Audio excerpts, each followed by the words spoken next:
There is a way to use debt that most people have never been taught. Not the debt of desperation. Not the debt of lifestyle inflation disguised as investment. Not the debt that arrives from spending more than is earned and calling the remainder a liability. A different kind of debt entirely. Structured debt. Intentional debt. Debt used not as a substitute for income, but as a lever applied to productive assets. In a precise, calculated, psychologically disciplined way that accelerates the compounding process rather than interrupting it. The people who built quiet, lasting wealth in the early 20th century, the ones whose financial lives compounded across decades without dramatic collapse or public announcement, understood something about borrowed capital that the conventional financial conversation still mostly avoids. They understood that debt in itself is neutral. It is not virtuous or dangerous by nature. It is a tool.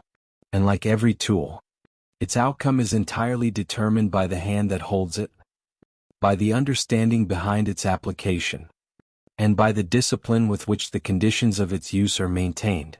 This script is about that understanding. It is not a script that encourages reckless borrowing. It is not a script that glamorizes leverage or minimizes its genuine risks. It is a precise examination of the specific loan strategies that have historically separated the people who used debt to build wealth from the people who used debt to consume it. The 7 chapters are the debt distinction, the productive loan, the spread principle, the psychological contract, the repayment architecture, the leverage ceiling, and the millionaire's loan stack. Each chapter ends with one action. Specific, calculated, and scheduled. This is not a script for the financially reckless. It is a script for the financially disciplined person who has never been shown what disciplined debt looks like and what it is capable of building. Let us begin. Chapter 1. The debt distinction. Most people carry debt. Very few understand it. And the gap between carrying debt and understanding it is one of the most consequential financial gaps available. The first chapter is the debt distinction. There are 2 categories of debt. They look identical from the outside. Both involve borrowed money. Both carry an interest rate. Both require repayment. But their structural consequences, across a compounding time horizon, are so different that treating them as the same category of financial instrument is one of the most expensive category errors available to make. The first category is consumptive debt. Consumptive debt is borrowed money applied to assets that depreciate, to experiences that do not produce return, or to the maintenance of a lifestyle that the borrower's income does not yet support. The car loan, the credit card balance carried month to month, the personal loan taken to fund a holiday or a wedding or a wardrobe. Consumptive debt has a specific structural profile. The asset purchased depreciates or disappears. The interest compounds against the borrower. The repayment reduces future income available for building. And nothing on the other side of the transaction is growing. The borrower is poorer in real terms the moment the transaction closes, and becomes progressively poorer as the interest compounds and the asset loses value. Consumptive debt is not always avoidable. Life generates genuine needs that occasionally require borrowed capital. But consumptive debt is never a building strategy. It is a cost. And the person who understands the distinction treats consumptive debt accordingly, minimizing it, repaying it rapidly, and never confusing its necessity with its value. The second category is productive debt. Productive debt is borrowed money applied to assets or activities that generate return at a rate that exceeds the cost of the borrowing itself. The property that produces rental income above its carrying cost. The business investment that generates revenue above its capital requirement. The skill or qualification that produces income significantly above the cost of its acquisition. The strategic deployment of borrowed capital into a position whose return is structurally above the interest rate charged for the loan. Productive debt has a different structural profile entirely. The asset purchased or the activity funded generates return. The interest is a cost of access to a return-producing position, not a tax on consumption. The spread between the return and the interest rate produces net compounding, meaning the borrower is richer in real terms over time than they would have been without the borrowed capital. And the repayment, structured correctly, is funded by the return the position generates, rather than by income allocated away from building. Frank Channing Haddock described this distinction in 1907 as the difference between dead money and living money. Dead money borrowed produces dead outcomes. Living money borrowed. Money applied to positions that breathe, generate, and return produces living outcomes. The distinction is not about the loan itself. It is about what the loan touches. In practice, the debt distinction requires one discipline at every borrowing decision. Before any loan is taken, the question is not, can I afford the repayments? That question addresses the consumptive framing. The question is, what does this loan touch? And is what it touches generating return at a rate above the cost of the borrowing? If the answer is yes, the loan merits consideration as a productive instrument. If the answer is no, the loan is consumptive, and its cost must be evaluated accordingly. Your one action this week: list every current debt obligation you carry. Against each one, write one word: consumptive or productive. Do not rationalize. Do not apply the productive label to debt that funds depreciating assets or lifestyle maintenance, because the asset involved sounds investment adjacent. Be precise. The inventory, conducted honestly, tells you exactly where your current debt architecture stands, and which category of debt is currently dominant in your financial life. The distinction, once made clearly, changes every subsequent borrowing decision, because you cannot apply the right strategy to a category you have not accurately identified. Identify the categories. Name them precisely. The strategy follows the distinction. Chapter 2: The Productive Loan. Not all productive debt is equal. The second category distinction is important. But within productive debt, there is a further hierarchy of quality, determined by the clarity of the return mechanism, the reliability of the spread, and the structural resilience of the position under adverse conditions. The second chapter is the productive loan. The productive loan is a specific type of borrowing. It is not simply any loan applied to an asset that might appreciate. It is a loan whose productive character can be demonstrated through 4 precise criteria before the capital is committed and the repayment obligation begins. The first criterion is a legible return mechanism. The return on the position funded by the loan must be describable in plain language, not projected, not estimated based on historical averages, not dependent on favorable conditions that may or may not materialize. Describable. Mechanically, how does this position produce return? What is the specific activity, asset, or arrangement through which the borrowed capital generates income or appreciation above the cost of the loan? If the mechanism cannot be described plainly, the productive character of the loan cannot be confirmed. And a loan whose productive character cannot be confirmed is a loan whose risk profile is open-ended, meaning the downside is not structurally bounded, and the asymmetric structure that productive debt requires is absent. The second criterion is a spread that justifies the risk. The return must exceed the cost of the borrowing by enough to justify the risk, the illiquidity, and the management requirement of the position. A spread of 1 or 2% above the borrowing cost, in a position that requires active management and carries meaningful execution risk, is not a productive loan. It is a marginally positive position whose net return after risk adjustment may be negative.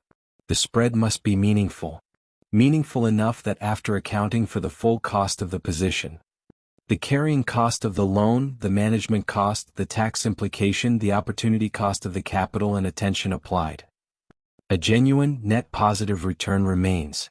That remaining net return is the productive character of the loan. Without it, the loan is not productive. It is merely optimistic. The third criterion is a defined repayment source.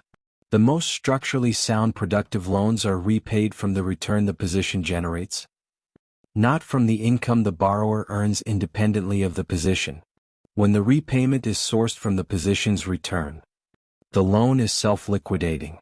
The position is paying for its own financing. and the borrower's personal income is not reduced by the repayment obligation, meaning its full capacity remains available for additional building. The self-liquidating loan is the gold standard of productive debt. Not always achievable, but always the target. The fourth criterion is structural resilience. The position funded by the productive loan must be able to continue generating sufficient return to service the loan, under conditions that are meaningfully worse than the conditions that existed when the loan was made. Not catastrophic conditions. Meaningfully worse. The position whose return barely covers the loan cost under ideal conditions is a position that fails at the first departure from ideal. And financial conditions in every financial life depart from ideal. The productive loan is structured to survive that departure. Orison Swett Martin described this in 1908 as the margin of safety in borrowed capital. His observation was that the financially successful borrower always built the margin into the structure before the borrowing began, rather than discovering its absence when conditions deteriorated. Your one action this week. Identify one borrowing opportunity you are currently considering or have recently considered. Apply the 4 criteria. Legible return mechanism. Meaningful spread. Defined repayment source. Structural resilience. Write the honest answer to each criterion. If the opportunity passes all 4, it merits serious consideration as a productive loan. If it fails any of them, the failure is specific information about where the structure needs strengthening before the loan is taken. The criteria are not obstacles. They are the filter that separates productive debt from the debt that resembles it from the outside, and costs the borrower the difference on the inside. Apply the filter before the obligation begins, not after. Chapter 3. The Spread Principle. The spread is everything. Not the asset. Not the loan amount.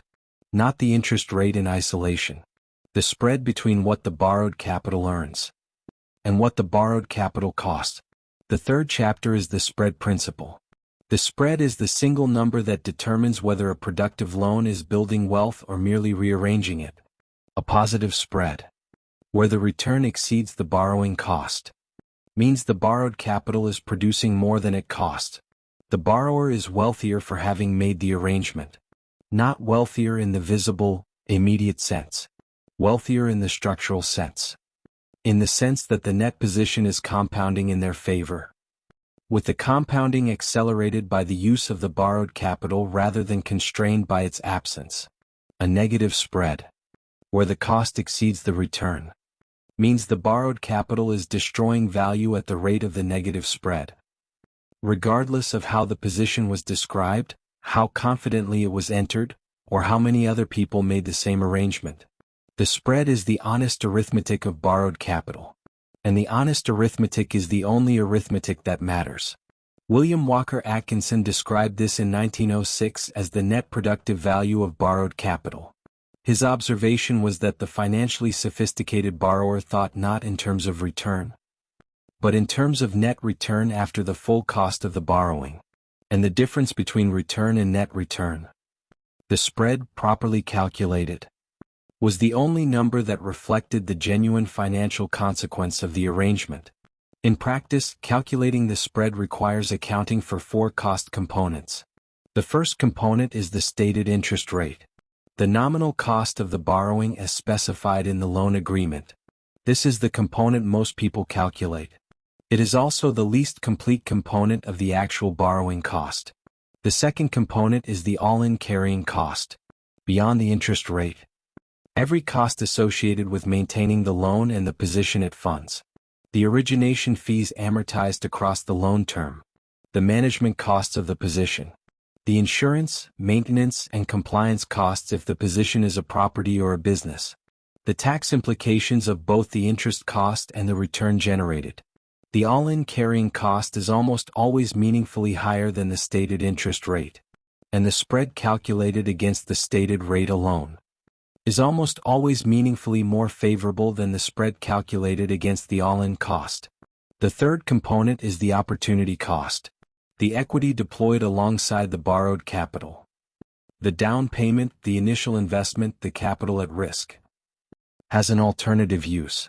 the return that alternative use would have produced, is a cost of the current arrangement, not a cash cost, a structural one, and a spread that appears positive against the direct cost alone may appear negative or marginal when the opportunity cost of the deployed equity is included. The fourth component is the attention cost. The productive loan position requires management. Management requires time and attention. Time and attention applied to managing a leveraged position. Are time and attention not applied to other building activities? The opportunity cost of that attention. The compounding that does not occur in other areas because the attention is here, is a real cost of the arrangement, not always calculable with precision, but real. And the spread that justifies a productive loan must be sufficient to compensate for all four cost components. Not just the stated interest rate. Your one action this week. Take any current or prospective productive loan position. Calculate the spread against all four cost components, not the stated rate alone. The all-in carrying cost, including fees, management, tax, and the opportunity cost of deployed equity. Write the honest spread. If it is meaningfully positive, the arrangement is structurally sound. If it is marginal or negative, the position is not producing what it appears to produce from the outside. And an honest calculation made now is always less expensive than a discovery made after the obligation is committed. Counterintuitive truth ahead. The loan with the lowest interest rate is not always the most productive loan. The loan with the highest net spread, after all four cost components, is the most productive loan. Rate is the entry. Spread is the result. Calculate the result. Chapter 4, The Psychological Contract. The most dangerous element of borrowed capital is not the interest rate. It is the psychology of the borrower. The fourth chapter is the psychological contract. Every loan creates two contracts. The first is the legal contract. The terms, the rate, the repayment schedule, the consequences of default. This contract is written, documented, and legally enforceable. Most people focus entirely on this contract when evaluating a loan. The second is the psychological contract.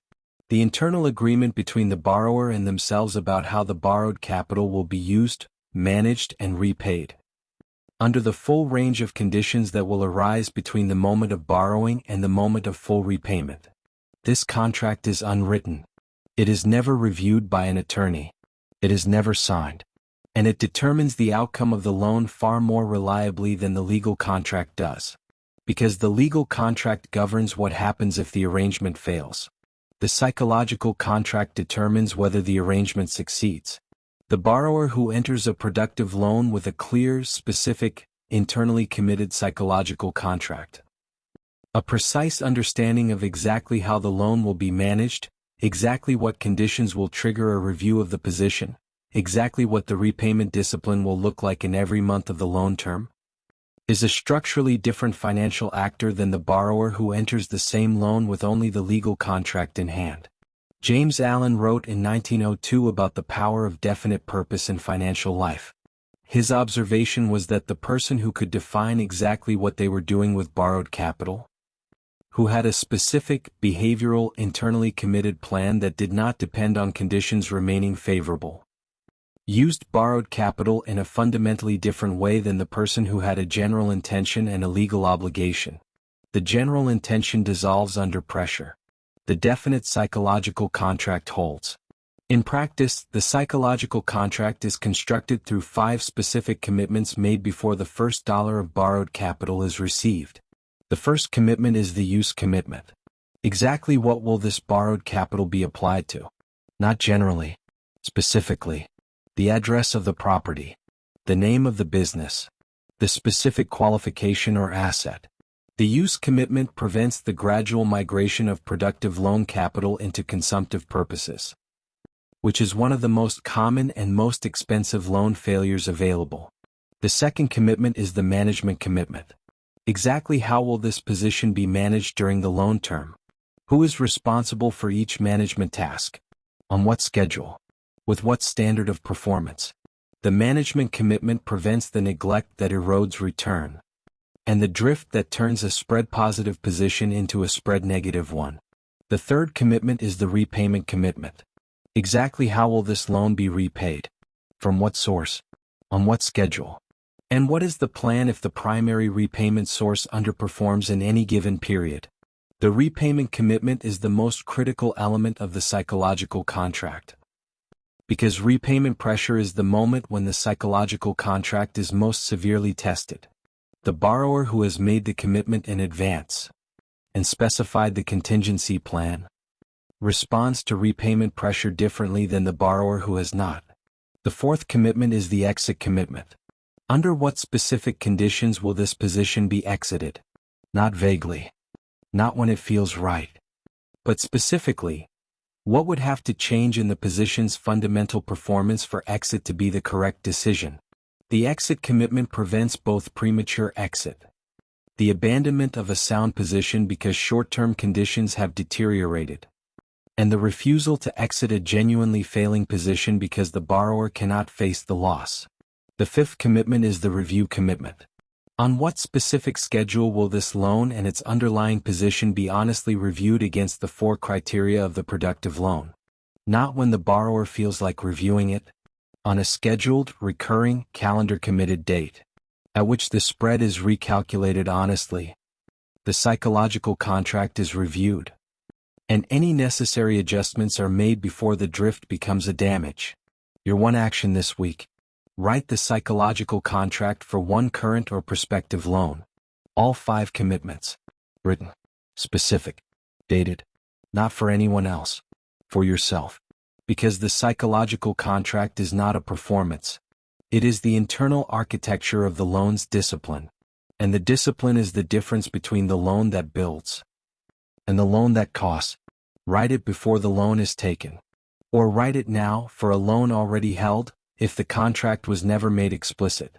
The contract written late is still more valuable than the contract never written. Chapter 5: The Repayment Architecture. Repayment is not the end of the loan strategy. It is part of the strategy itself, and the structure of the repayment.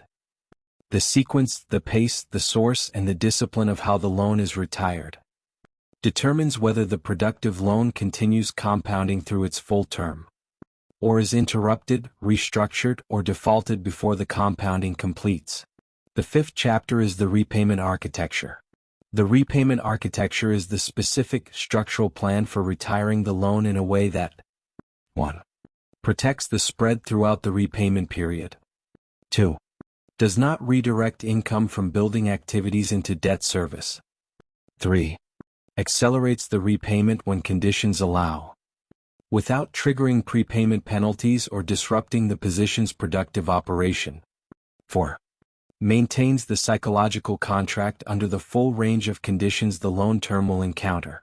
Most people think about repayment only as an obligation, a fixed amount due on a fixed date, that must be met from whatever income is available, regardless of the position's current performance.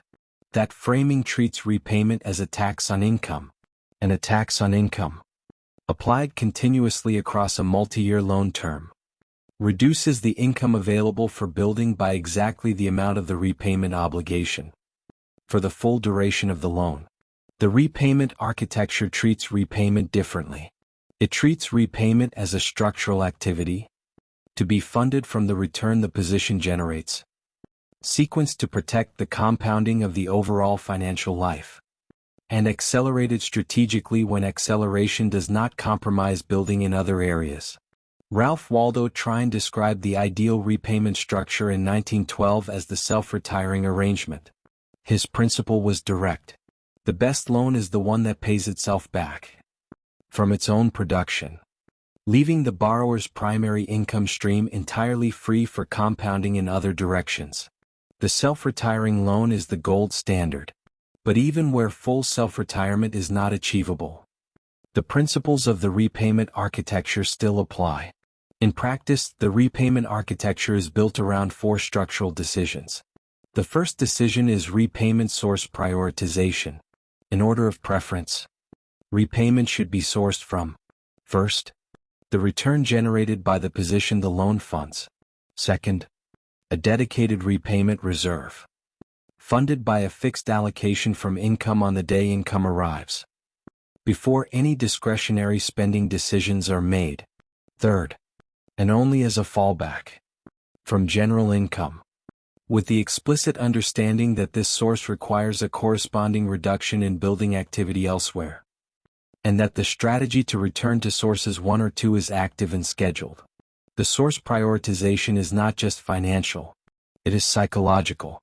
The borrower who repays from the position's return experiences the loan as a self-funding instrument. The borrower who repays from general income experiences the loan as a cost. The experience shapes the psychological contract, and the psychological contract shapes the behavior. Prioritize the right source. The second decision is repayment pace. The standard repayment schedule is designed by the lender for the lender's benefit. It maximizes the total interest paid while maintaining the minimum required payment the borrower can meet. The repayment architecture is designed by the borrower for the borrower's benefit. It asks, at what pace of repayment does the net financial outcome improve most significantly over the loan term? In many productive loan structures, the answer is faster than the standard schedule, because the interest cost saved through early repayment, return to the building pool, compounds at a rate that exceeds the return of maintaining the loan for its full term. In other structures, particularly where the spread is high and the repayment capital could be deployed into additional productive positions, maintaining the loan for its full term while deploying the repayment capital elsewhere produces a better net outcome than acceleration. The calculation is specific to each loan and each financial architecture, but the calculation must be made, not assumed. The third decision is the prepayment assessment. Any loan that allows prepayment without penalty, and whose interest rate is above the marginal return available on the borrower's best alternative deployment, is a loan whose early retirement produces a guaranteed risk-free return equal to the interest rate. In a financial environment where guaranteed returns are rare and typically low, the guaranteed return of early loan retirement is often the most attractive option available. The prepayment assessment is the regular, scheduled calculation of whether early retirement of any loan in the architecture produces a better net return than the alternative deployment of the same capital.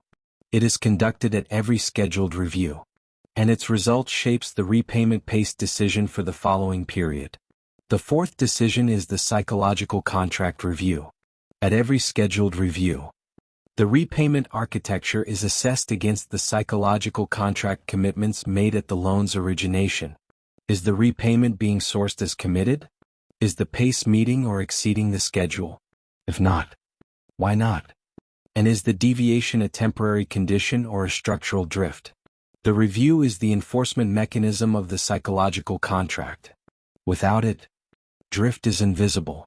With it, drift is identified early and corrected before it becomes damage. Your one action this week: review the repayment structure of one current loan. Identify the current repayment source. Is it the position's return, a dedicated reserve, or general income? If it is general income, is there a plan to migrate to a higher priority source? Write the plan, even a rough one, because a rough plan acted on is always more valuable than a precise plan deferred. Chapter 6: The Leverage Ceiling. Every productive loan strategy has a ceiling, the ceiling above which the leverage stops being an accelerant and begins being a structural threat to the entire financial architecture. The sixth chapter is the leverage ceiling. The leverage ceiling is the specific point at which additional borrowed capital, regardless of the spread it is applied to, regardless of the quality of the position it funds, introduces a level of structural fragility into the financial architecture that makes the downside risk no longer survivable. Not uncomfortable, not inconvenient, not survivable, because the defining characteristic of the wrong side of the leverage ceiling is not lower return. It is the catastrophic collapse scenario, the sequence of conditions under which the loans cannot be serviced. The positions must be liquidated under unfavorable conditions, and the financial architecture built over years is dismantled in months. That scenario is not hypothetical. It is the outcome of productive debt used beyond the leverage ceiling. And it has concluded more financial lives than any other single factor in the history of borrowed capital. Frank Channing Haddock identified this risk in 1907 as the point of fragility in the leverage structure. His observation was precise. Every leverage structure has a point beyond which the addition of one more unit of borrowed capital transforms the structure from resilient to fragile. And fragile structures do not fail slowly. They fail all at once. At the moment when conditions deviate from the range the structure was designed to operate in, the leverage ceiling is not a universal number. It is specific to each person, each financial architecture, and each set of conditions. But it is identifiable through three structural tests. The first test is the adverse scenario test. If all positions currently funded by borrowed capital simultaneously experienced a meaningful deterioration in their return, a reduction significant enough to represent a realistic adverse scenario, not a catastrophe, a realistic adverse scenario, can the loan obligation still be serviced from the reduced returns and the existing reserves? If yes, the current leverage is within the ceiling. If no, the current leverage is at or above the ceiling, and the structure is fragile. The adverse scenario must be specific, not vague, not catastrophic. The kind of deterioration that has historically occurred in the relevant market or asset class, and that could reasonably occur again within the loan term. The second test is the liquidity test.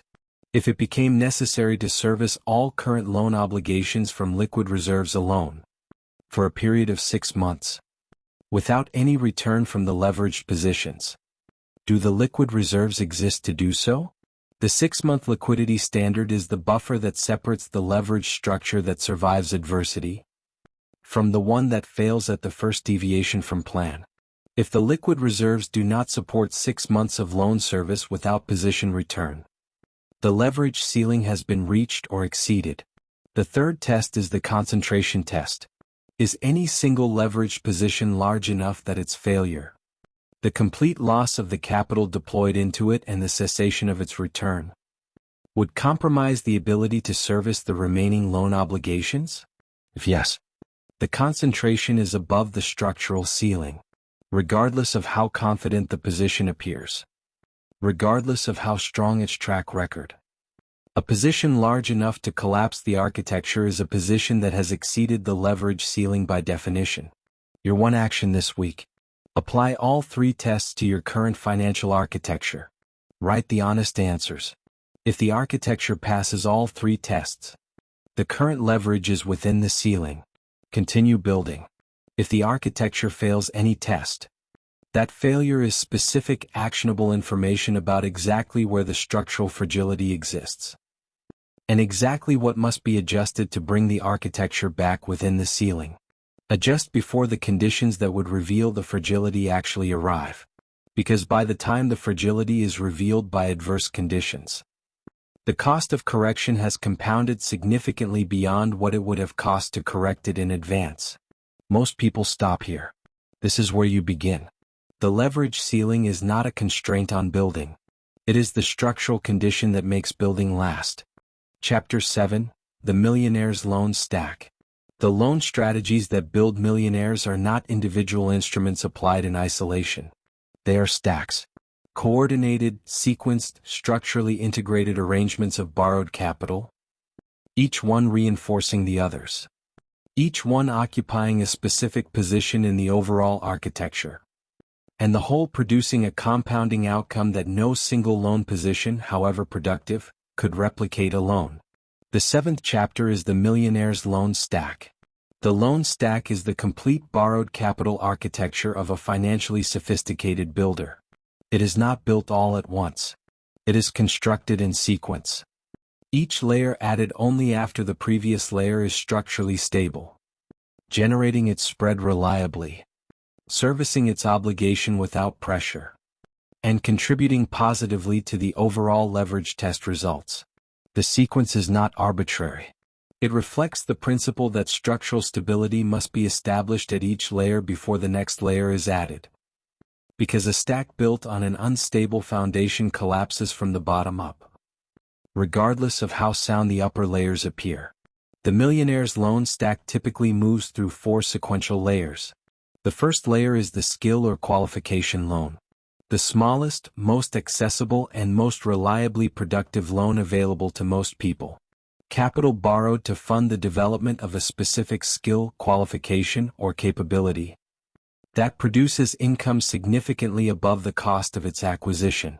This is the highest spread loan in the stack for most people at most stages of financial development, because the return on genuine skill development, the income premium commanded by a person who is genuinely rare in a domain of real demand, typically exceeds the cost of borrowing by a multiple that no asset loan can approach. The skill loan is also the most structurally resilient loan in the stack, because the asset it funds, the skill itself, cannot be repossessed, depreciated by market conditions, or seized in a default. It remains with the borrower regardless of the conditions the loan encounters. The first layer is established, its spread confirmed, and its repayment architecture stabilized, before the second layer is added. The second layer is the income-producing asset loan. Capital borrowed to fund an asset that generates income above its carrying cost. The rental property, the business equipment, the production system. The second layer adds structural diversity to the stack, because its return mechanism is different from the skill loan's return mechanism, meaning the conditions that adversely affect one layer do not automatically adversely affect the other. This structural diversity is the first layer of the stack's resilience. The second layer is established, its spread confirmed, and its repayment architecture stabilized, before the third layer is added. The third layer is the leverage amplification loan. Capital borrowed to amplify the return of an already established, already proven productive position. Not a new position, an existing one, whose spread, track record, and management are already well understood, and whose capacity to absorb additional capital and produce additional return is structurally confirmed. The leverage amplification loan is the most powerful layer in the stack, because it applies borrowed capital to a position that has already demonstrated its productive character. The risk of the unknown is absent. The spread is confirmed by experience rather than projected by analysis, and the return on the additional capital is not hoped for. It is structurally anticipated based on actual performance. The third layer is established, its spread confirmed, and its repayment architecture stabilized, before the fourth layer is considered. The fourth layer is the strategic opportunity loan. Capital borrowed to access a time-limited asymmetric opportunity, whose fundamental structure meets all 4 productive loan criteria, and whose window of availability is shorter than the time required to accumulate the necessary capital organically. The strategic opportunity loan is the most selective layer. It is used rarely, specifically, and only when the opportunity's asymmetric structure is unambiguous. Not when the opportunity seems good. When the structure is unambiguous. The 4 layers of the Millionaires loan stack are not a prescription. They are a framework. The specific instruments available in any individual financial life will differ. The sequence may vary. The timeline between layers will be determined by the structural stability of each preceding layer, not by ambition or impatience. But the principle is invariant. Build the stack in sequence. Confirm the spread at each layer. Maintain the leverage ceiling across the full stack at every stage. And let the whole compound together. Quietly, structurally, and without the dramatic announcement of a person who has confused the borrowing with the building. The borrowing is not the building. The borrowing is the lever. The building is what happens when the lever is applied correctly, to the right position, at the right layer, in the right sequence, by a person whose psychological contract is clear, whose repayment architecture is sound, and whose leverage ceiling is continuously respected. Your one action this week: identify which layer of the loan stack you are currently in. Not where you want to be, where you are. Is the first layer established, stable, and generating its spread reliably? If not, that is the layer that requires attention before any other layer is considered. If yes, is the second layer ready to be added? Does the first layer's repayment architecture create the structural stability that a second layer requires? Write the honest assessment, not the aspirational one, because the stack that is built on honest assessment, layer by stable layer, spread by confirmed spread, is the stack that lasts, and the stack that lasts is the stack that builds millionaires. 7 chapters. Each one a precise element of the loan strategy that has historically separated the people who used debt to build wealth from the people who used debt to consume it. Here is what you now carry. The debt distinction teaches that all debt is not equal, that consumptive and productive debt are categorically different financial instruments, and that the category error of treating them as the same is one of the most expensive mistakes available to make. The productive loan teaches that productive debt has 4 specific criteria: legible return mechanism, meaningful spread, defined repayment source, and structural resilience, and that a loan meeting all 4 criteria is a fundamentally different instrument from a loan that merely resembles it. The spread principle teaches that the spread between what borrowed capital earns and what it costs, calculated honestly against all 4 cost components, is the single number that determines whether a productive loan is building wealth or merely rearranging it. The psychological contract teaches that the unwritten internal commitment made at the moment of borrowing, across 5 specific dimensions, determines the outcome of the loan more reliably than any legal document. The repayment architecture teaches that repayment is not merely an obligation to be met. It is a structural activity to be designed, sequenced to protect the spread, sourced from the position's return wherever possible, and reviewed regularly against the commitments made at origination. The leverage ceiling teaches that every productive loan architecture has a point beyond which additional borrowing transforms resilience into fragility, and that the 3 structural tests for identifying that ceiling must be applied continuously, not only at the moment of new borrowing. The Millionaires loan stack teaches that the loan strategies that build millionaires are not individual instruments but coordinated sequences, built layer by stable layer, each one established and confirmed before the next is added, compounding together quietly and structurally over time. Your 3-sentence recap. Debt is not the enemy of wealth. It is a lever. And the outcome of any lever is entirely determined by the understanding, discipline, and structural integrity of the hand that applies it. Every chapter in this script is a filter applied before the loan is taken. And filters applied before the obligation begins are always less expensive than discoveries made after it. You do not need the full stack this week. You need to identify which layer you are in, confirm the spread honestly, and build the psychological contract for the next decision before the next decision arrives.